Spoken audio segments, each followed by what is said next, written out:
Welcome to Faith Over Breakfast. You are listening to a podcast by Pastor Eric Siepen and Pastor Andy Littleton. If you enjoy Faith Over Breakfast, we encourage you to rate it on the Apple Podcast app, on Spotify, or Google Play.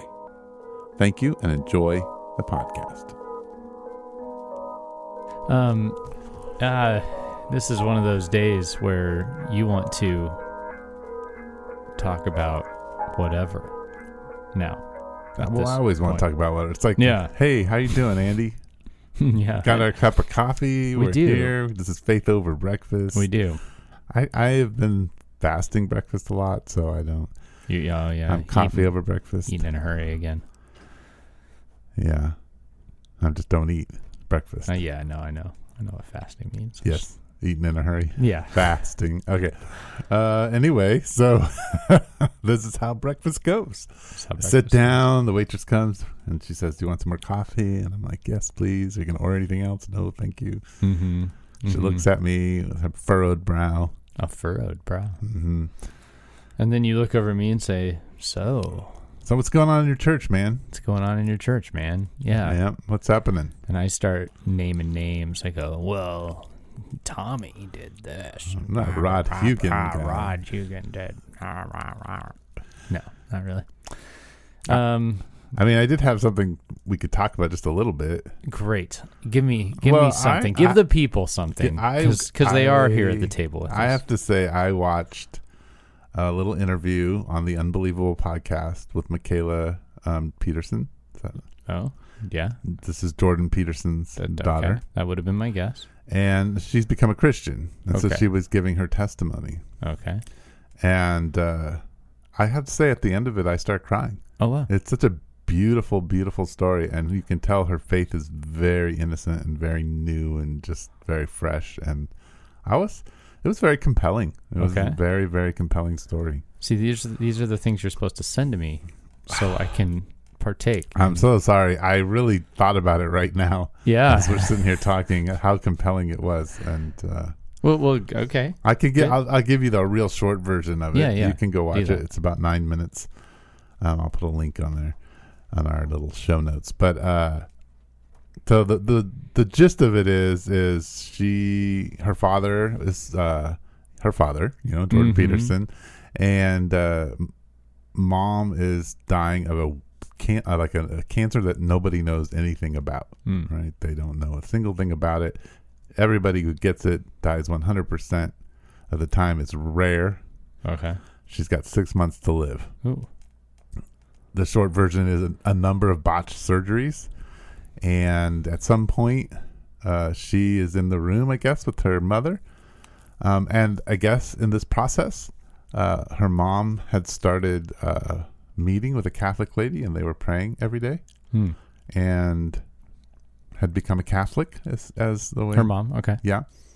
And her mom says to her, and Jordan's in the room, she says, maybe she's on morphine or whatever, but she says, "I will be better at our anniversary." This is like August or something. Okay. And they're like, "Okay, mom, like, sure, like everything's not going the way it's supposed to be. So you saying you're going to be better, it's like impossible." So that happens. Oh. Wow. The anniversary happens, another botched surgery, then the anniversary, and boom, she's better. She's getting better. And Mikhaila's like, "Well, how does this happen?" And her mom's like, God told me that's what happened. Wow. And it happened. And she's, if you know anything about it, she's been alive for she's healthy and good for the most part. Anyway, so that's happening. And then her dad then gets sick, and she's going through everything with her dad. She's in the middle of a divorce. She flies down to Austin, and everything's not going the way it's supposed to be. She meets her now husband, who is a lifetime Christian. And he tells her, "Not you. You need God." And she's like, "That's great. How do I don't know how to get God. Like, that sounds real good." And he says, "Well, you need to go home and just ask Jesus to reveal himself to you." Okay. So she does. She goes home. She prays. And she said at this point, she wasn't depressed, but she was basically crying every day. Like, she was just emotionally wrecked. And so she prays and begs God, and she wakes up the next morning, and things that were happening with her father that day turn around. Things that were happening in her divorce that were going bad, all of a sudden turn around. Things that were happening with 2 other things, they all just turn around. And she experiences this like incredible sense of peace.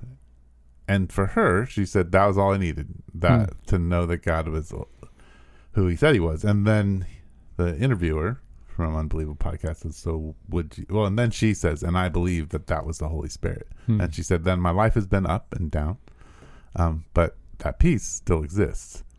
And I have that. And he said, well, would you call yourself a Christian? And she says, yes, I'm a Christian. And then she's like, but she talks about how she's really new, and people ask her what denomination. She's like, I'm not even into that. I just am reading the Bible over and over and over again and trying to get to know as much as I can. She's married to a Christian husband, and anyway, all that. But I just think like just listening to her and seeing that, I think the thing that struck me, and I've seen this over and over again in my own ministry and in my own life, that when you ask God to reveal himself to you and are willing to accept however that looks, God shows up in some crazy ways. They aren't always the exact way that you wish, but they are definitely identifiable Holy Spirit moments. Yeah. And and I see that, and some kind of convincing happens in your mind, in your soul, in your body. Like, no, that's God. He showed up to me. And he does it. And you hear all the stories. I've seen it in my life. I've seen it in people who've come to Christ in my church. It's when you ask God to reveal himself, he will. And I think it reminds me of the passage in Acts where, Paul is on Marshill, and he's saying that God has not been far away.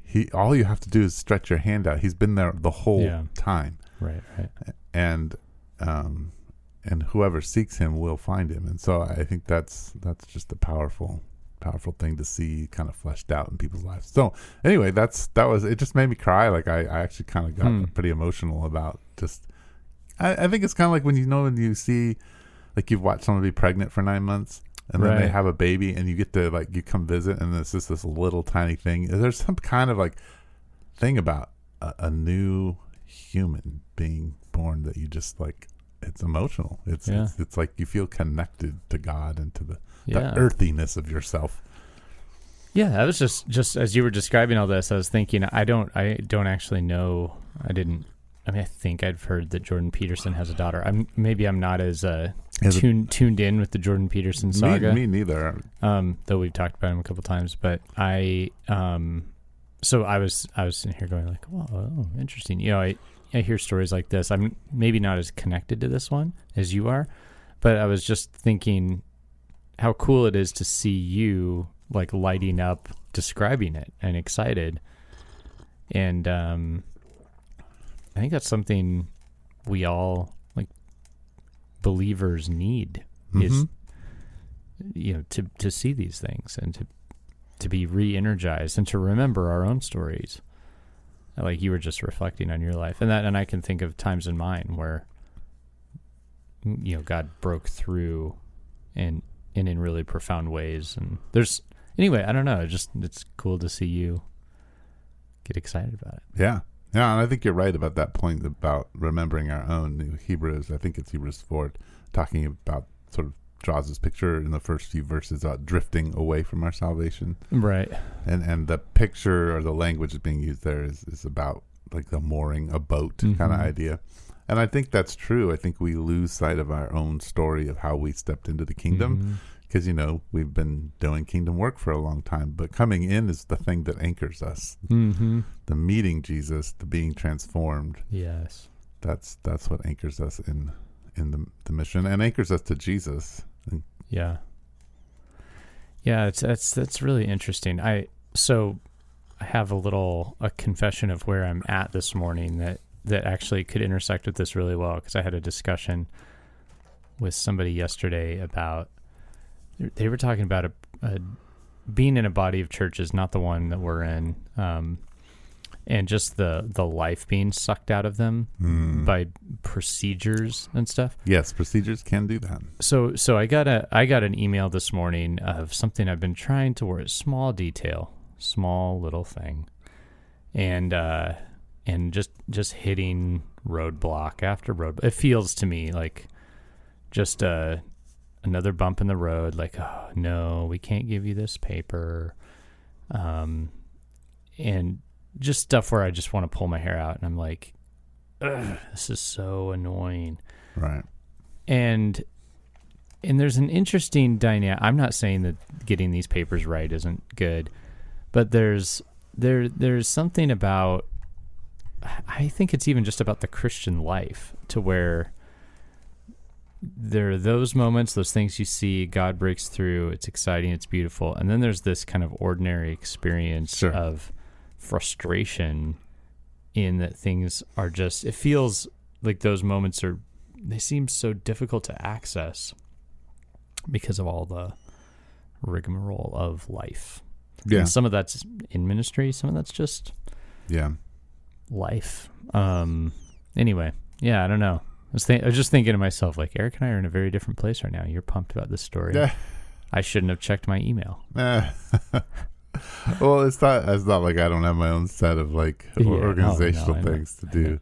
No, I think when you just reflecting on what you're saying, though, part of our frustration with procedure can stifle the spirit in some ways, but the other part where we get frustrated is that we just sort of have demands for the experience and the reward always. Sure. And the monotony of things. Right. Like, it becomes overwhelming to us because we want that. But if we can be in the moment, sometimes it's a little bit easier to handle all of the, okay, well, this thing has to happen and then this thing has to happen. Yeah. I think the frustration is that you end up, the more hoops somebody has to jump through and to get something that seems very simple, then it gets really frustrating.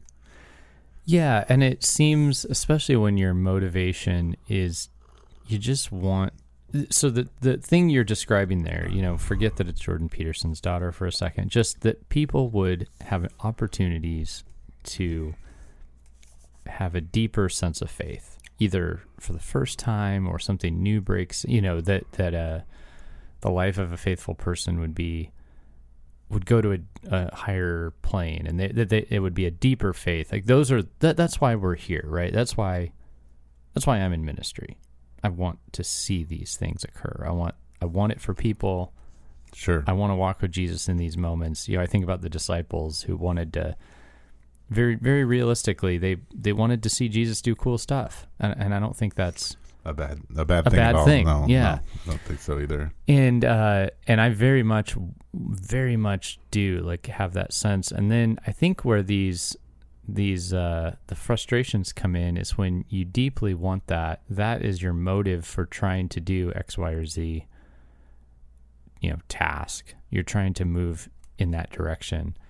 And then feeling like it's just elusive, like you're not having as many of those moments, but you're having awful lot of procedural headaches. Right. It feels like straight from hell. Right. Where you legislate everything. I think what's funny is just to think about that in Acts when, Paul and Barnabas and the whole and when the Greeks come in, and so the council sends out a letter about here's kind of the instructions about how, we generally read those instructions, but we kind of like, right. Okay. Yeah, don't eat any pork thing. Okay, it's like it was like the one procedural thing, and we're trying to administrate something, and it didn't really seem to ever be talked about. It's like, yeah, okay, that was a nice letter, a little note that got passed around in the early church, right? But I don't know if we're going to follow all those rules. Yeah, that's interesting. Well, I think the bigger, I've just noticed, when we were 30 people. It's a lot easier to get 30 people to do things, to jump through hoops. There are no hoops to jump through. Yeah, well, so Tim Keller was on the Marshill, the never-ending Marshill podcast. Yes. So I say that because it you think it's over, and they just keep coming out with them. Yeah. Because they're trying to they got a platform with it. Let's be honest. A lot of people followed that bad boy. So even if it's hardly about Marshill, that's the number one religious podcast. Yeah. So even as it strays from being particularly about Marshill, it's still a very useful platform. Yeah. I get it.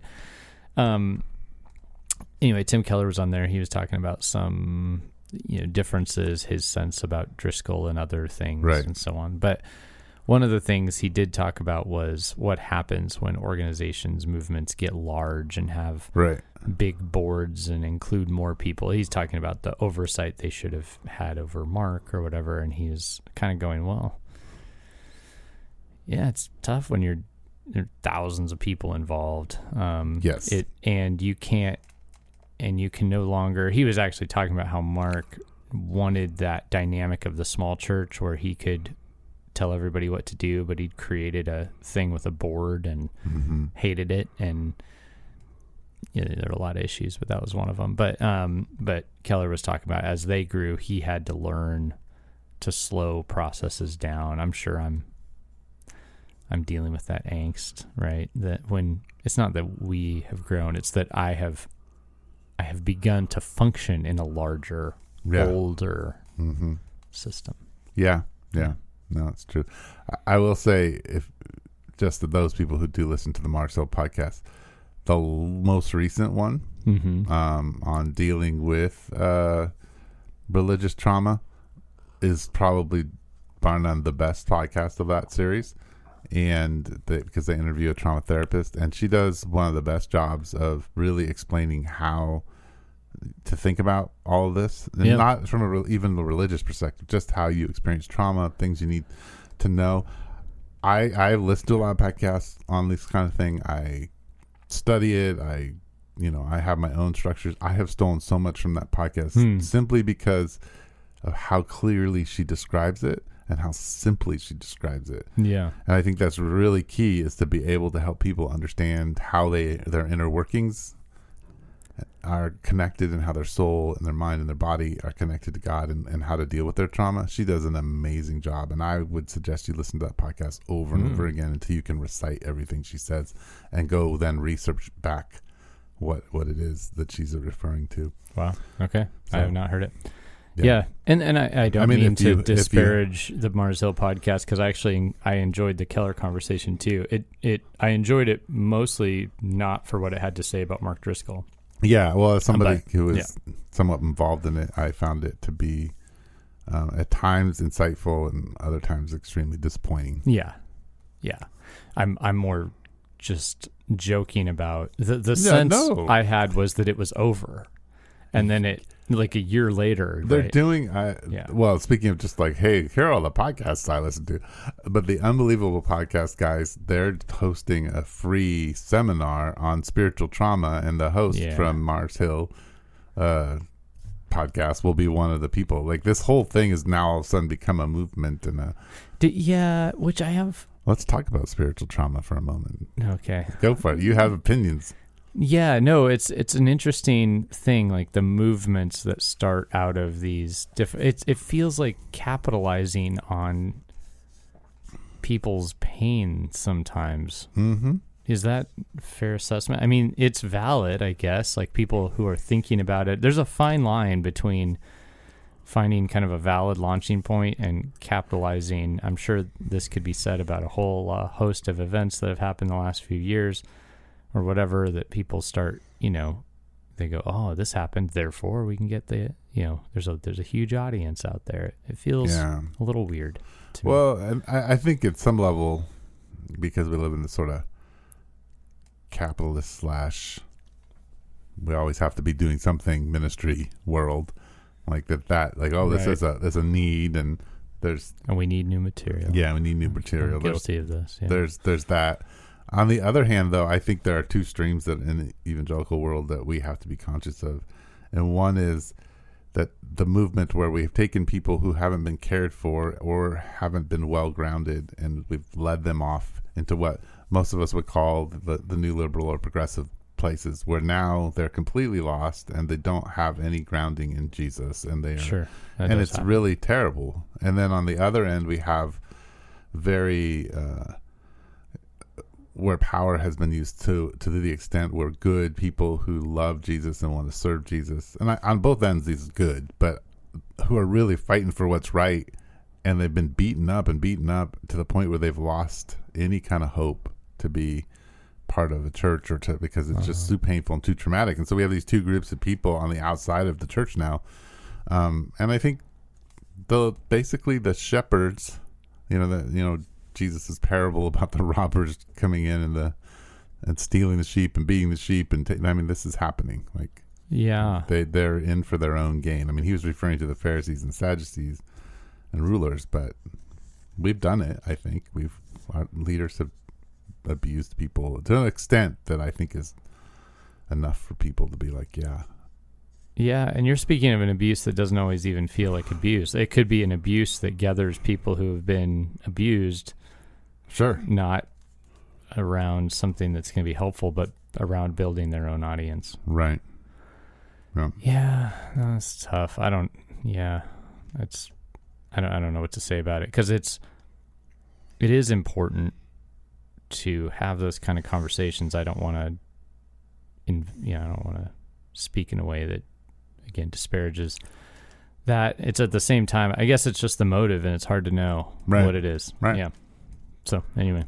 Well, I mean, and I think like there is this, even the guy who, and this is mentioned in the podcast, but the guy who does the Body Keeps the Score, which is a great book about trauma, that we use this word so flippantly now. Oh man, everything's trauma. And everyone's triggered, and so this is dangerous. Because when everything's trauma, nothing's trauma, right? When everybody's triggered, it's hard to really validate those who are. You start minimizing true trauma. I think that's the route of the enemy. I mean, the enemy wants to minimize true trauma because he'd like it to continue. Because every time you have a disagreement with somebody, it's not trauma.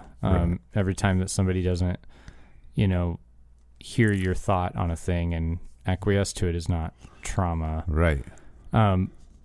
Yeah, I mean, is there a better definition of where's the line, Eric? Draw it for us clearly. Well, I don't know if I'm even qualified to draw that. What I would say, you're not. I'm just going to go ahead and say you're not. Okay. Well, I mean, I would say that the legitimate trauma happen. I mean, I can at least in a cursory way help people. There are good definitions, but I'm not going to give those. It's just good ways of understanding circumstances. If you go to war and you see someone, or you end up in violent places where you're in prolonged flight or fight kind of stages, you've experienced trauma. You come back with PTSD. Where you're flashing back. You're there when you're there when you're not, in a way. You're in a severe car accident with severe injuries, then you're going to have a particular kind of trauma. If you were like abused physically and sexually, and as a child, you're going to have trauma.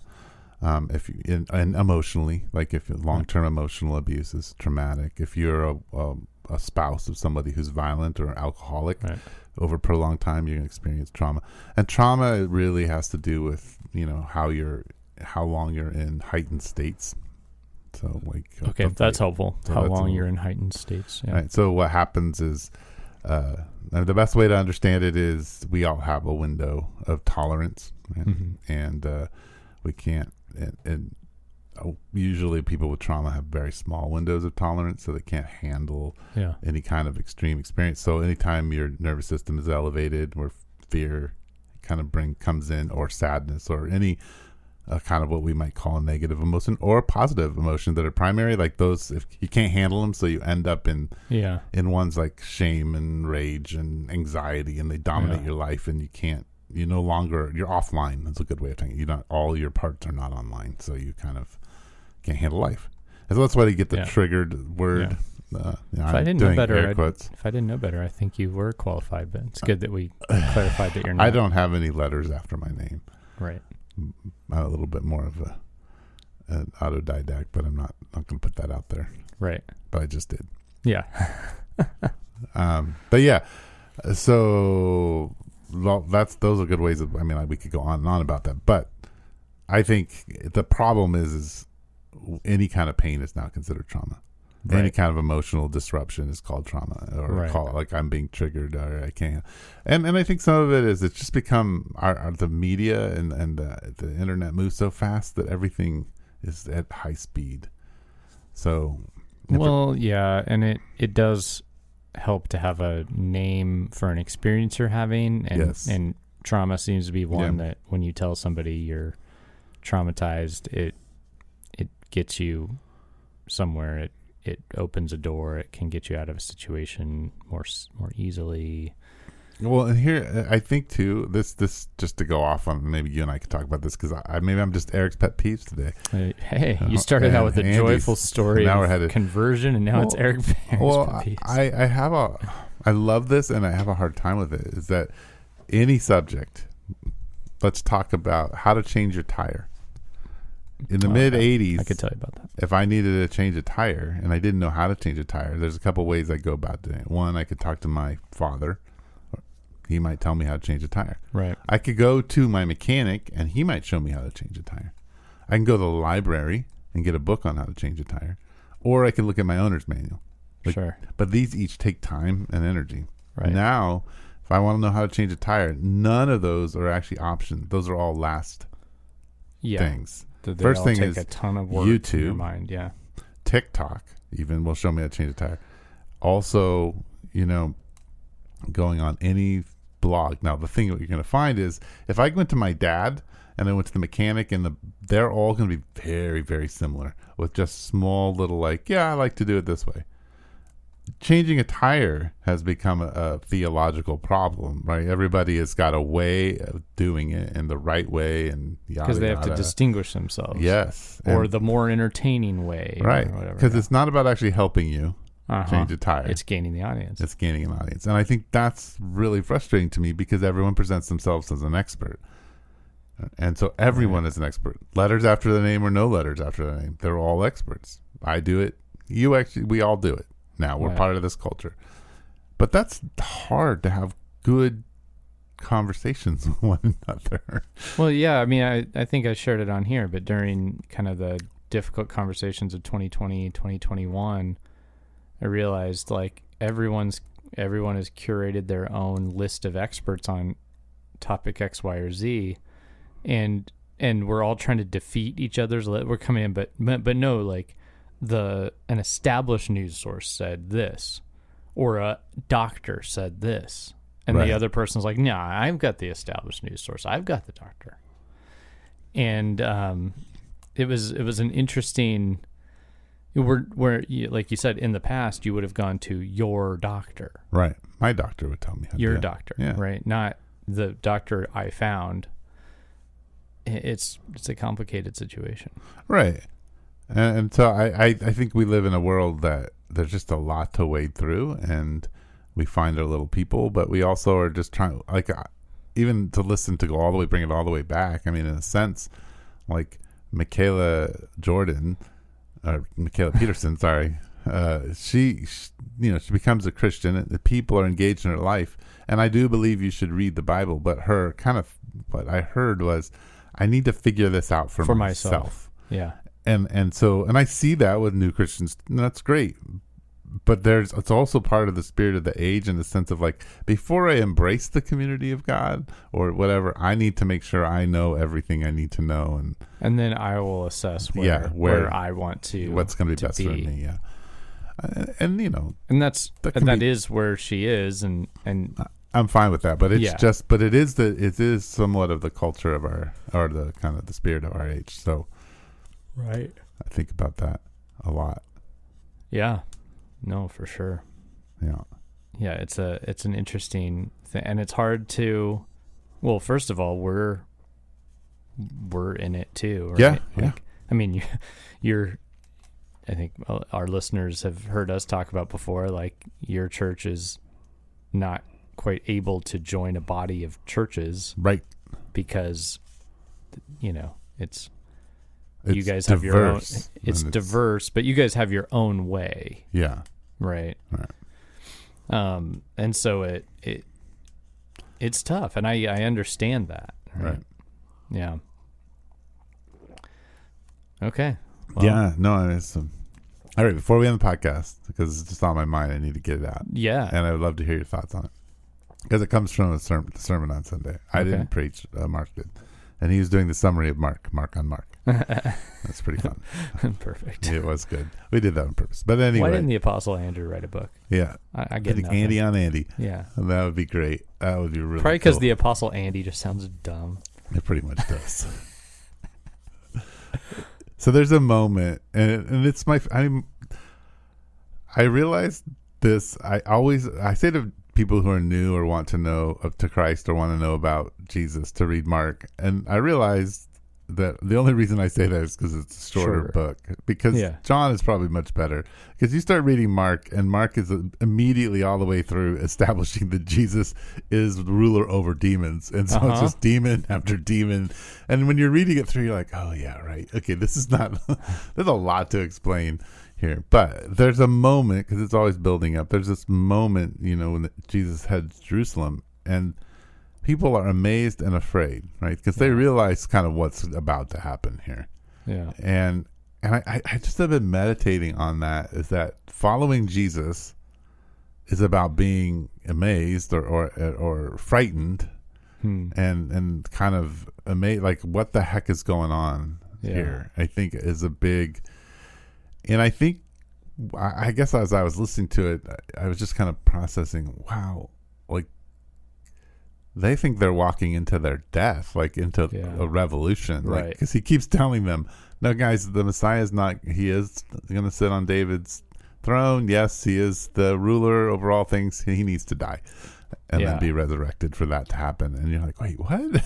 Yeah. If you're going to die. What's going to happen to us? Yeah. And I think like sometimes I think Jesus hasn't stopped doing that. Yes, he's not dying because it's, he's died once for all, but he tells them, as they've treated the master of the house, right? And so they will, yes. Yeah, and as they rejected you or me, they will reject you.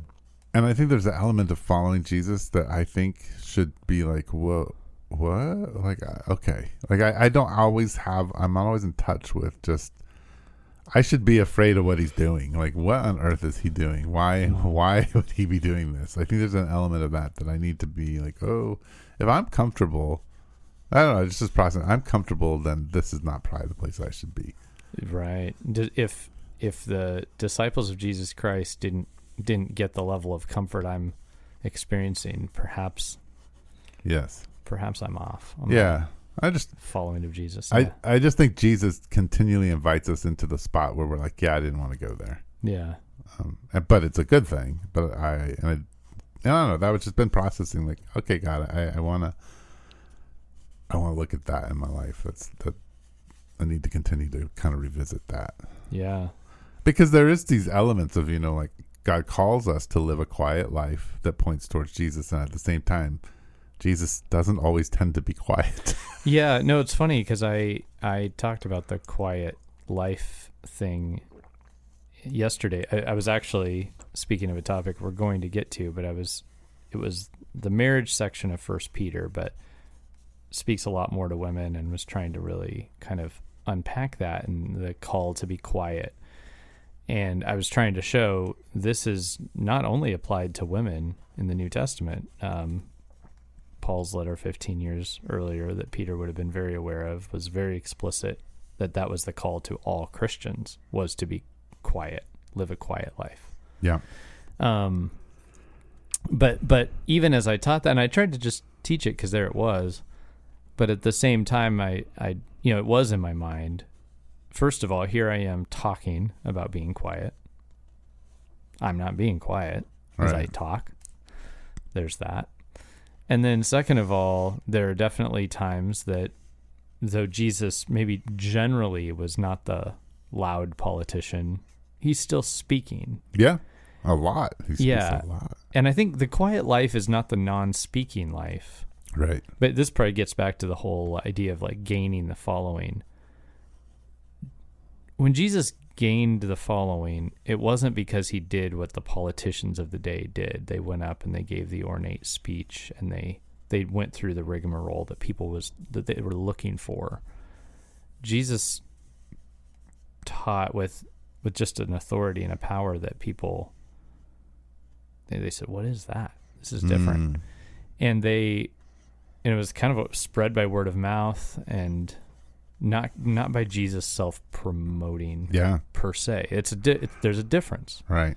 Yeah. Well, speaking of just like, maybe this is a little off, but just on the women keeping silent, one of my favorite moments was when Jesus, when the woman stands up and says, you are, like he's teaching, and she interrupts him and says, like, surely blessed is the womb that bore you and the breast that fed you. Yeah. And if you stop for a moment, here he is teaching, and this woman stands up, and he doesn't condemn her. He actually basically says, your value shouldn't be wrapped up in that, like as a baby machine. Your value is wrapped up in who you are, like in what you do, not in like your baby machining. But he doesn't say like, shut up and be quiet. What I just think about sometimes the things that Jesus encounters, like the men lowering. I can't even imagine the male version. It's so bad. Like, and what would that be like? Yeah. Well, even just like, can you imagine you're sitting there talking about whatever on a Sunday, and you're like 20 minutes in, and then some lady just sets up and says, blessed is the womb that bore you, Andy, and the breast that fed you. Like, Mom? Are you talking about my mom right now? Yeah. What? Yes, thank you. Thank you very much. Yeah. Okay, now moving on. Yeah. Jesus endured a lot of weird interruptions that, you're like, okay. Like the pouring of, perfume all over his body, to the cutting through a roof that who knows how long that took while he's talking and the dirt's falling. And people are like, what the heck is going on? Yeah. So he's got the people are following him in some of the most incredible ways, but he also isn't the self-promoter per se. He's just doing the work of the kingdom. He's actually healing the sick. He's kind of back to the Peterson story. Like, he's doing things that make people go, what was that? Like that. Yeah. He's kind of quietly walking around the Judean hillside, but then, casting out a demon. Who is that? There's a different type of intrigue.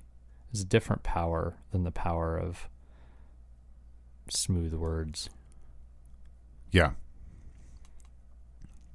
Yeah. Well, it's really fun having coffee with you. Yeah. My favorite podcast is when I just sort of forget the mic is in front of me. Sure. And we talk back and forth. And that is a good sweet spot to be in, isn't it? Mm-hmm. Yeah.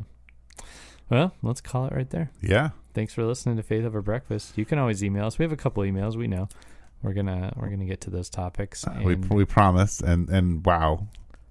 So I guess we're gonna have to answer some specific questions. Yeah, you guys are. We might as well throw down and answer the questions. That's right. You're inviting us into.